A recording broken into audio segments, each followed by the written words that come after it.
విజయవాడ ప్రకాశం barrage కు వరద వస్తుందంటే చాలు వందలాది మంది కుటుంబాలతో సహా పునరావాస కేంద్రాలకు పరుగులు పెట్టేవారు. రోజుల తరబడి పనులు మానుకొని ప్రభుత్వం అన్నపానీయాల కోసం ఎదురు చూసేవారు. కానీ ఈసారి 3 లక్షల క్యూసెక్కులు దాటి వరద వచ్చినా ఎవరూ కదల్లేదు.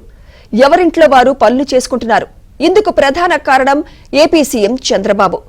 2019కి ముందు 164 కోట్ల రూపాయలతో తొలి విడతలో రిటైనింగ్ వాల్ పూర్తి చేయగా అనంతరం అధికారంలోకి వచ్చిన జగన్ రెండో విడత రిటైనింగ్ వాల్ పనులు పూర్తి చేశారు. దీంతో ఈసారి యనమలకుదురు నుంచి వారధి వరకు వేలాది మంది కుటుంబాలను వరద ముంపు బారిన పడకుండా రిటైనింగ్ వాల్ కాపాడింది. దీనికి సంబంధించి మరింత సమాచారం మా ప్రతినిధి ప్రసాద్ అందిస్తారు. ఎగువ ప్రాంతాల్లో కురుస్తున్న భారీ వర్షాల కారణంగా విజయవాడ ప్రకాశం బ్యారేజీకి గత 4 రోజులుగా వరద నీరు వచ్చేరుతుంది. దాదాపు 3 లక్షల క్యూసెక్కుల నీరు సముద్రంలోకి విడుదల చేయడంతో లోతట్టు ప్రాంతాల ప్రజలు కూడా అప్రమత్తం చేశారు. అయితే గతంలో 3 నుంచి 4 లక్షల క్యూసెక్కుల నీరు వచ్చిన సమయంలో రాణిగారి తోట నుంచి కూడా యనమలకుదురు మధ్యలో ఉన్న అనేక ప్రాంతాల్లో ఆ ఇళ్లు ముంపుకు గురయ్యాయి. అయితే గతంలో చంద్రబాబు, ఆ తర్వాత అధికారం జగన్మోహన్ రెడ్డి ఆ 2 విడతలుగా ఈ రిటైనింగ్ వాల్ నిర్మించిన నేపథ్యంలో ఈ ముంపుకు సంబంధించి ఎక్కడా కూడా ఇబ్బంది లేకుండా ప్రజలు సురక్షితంగా ఉన్నారు.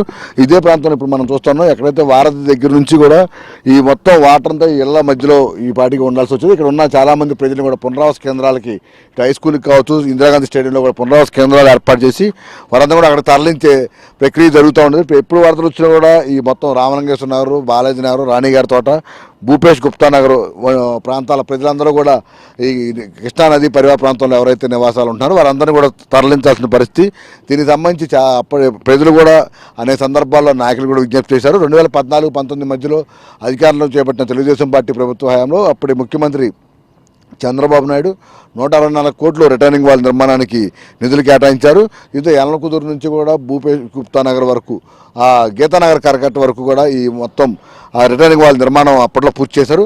ఆ కొనసాగింపుగా ఆ గీతానగర్ కట్ట నుంచి కూడా అటు రాణిగారి తోట, వారధి వరకు కూడా ఆ నిర్మాణం 2వ దశ పూర్తి చేయాలని భావించినప్పుడు కూడా తర్వాత జరిగిన ఎన్నికల్లో ఆ వైసీపీ అధికారంలోకి వచ్చింది. అయినప్పుడు కూడా అప్పటికే ఆ ఎన్నికల్లో ఈ రిటైనింగ్ వాల్ కూడా ప్రధాన హామీగా మారుతున్న నేపథ్యంలో వైసీపీ ప్రభుత్వం కూడా మిగిలిన ఆ పనులు కూడా పూర్తి చేసింది. ఈ నేపథ్యంలో రాణిగారి తోట నుంచి కూడా యనమలకుదురు వరకు మధ్య రిటైనింగ్ వాల్ ఇప్పుడు ఏదైతే ఈ గృహాలన్నీ ఉన్నాయి, గృహాలన్నీ కూడా ఇప్పుడు ఈ 3 నుంచి 4 లక్షల క్యూసెక్కుల వరద నీరుకి కొంతవరకు ముంపుకు గురై మరి 7-8 లక్షలు వచ్చినప్పుడు ఇంకా ముందుకు కూడా వెళ్ళే పరిస్థితి.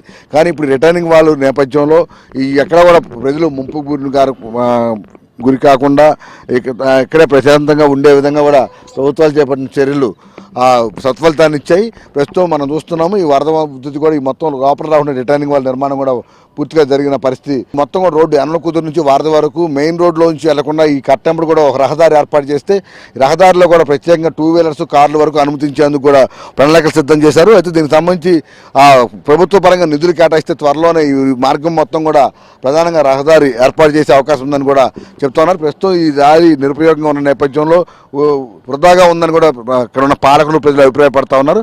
అందువల్ల ఈ రహదారిని కూడా ప్రజలకు అవసరంలోకి తీసుకొస్తే ఉపయోగపడుతుంది. ఆ దిశగా కూడా ఇప్పటికే అధికారులు అయితే మొత్తం ప్రణాళికలు సిద్ధం చేసి ప్రభుత్వానికి పంపారు. ప్రభుత్వం నిధులు మంజూరు చేసిన వెంటనే పూర్తి స్థాయిలో పనులు కూడా ప్రారంభమవుతాయని కూడా చెప్తా ఉన్నారు.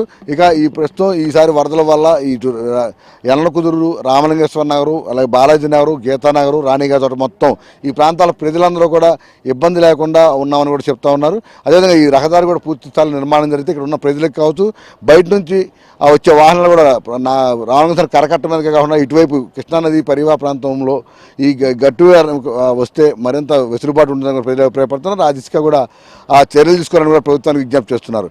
వీడియో జర్నలిస్ట్ లితేష్తో వరప్రసాద్, ఏబినాంధ్రజ్యోతి, విజయవాడ నుంచి.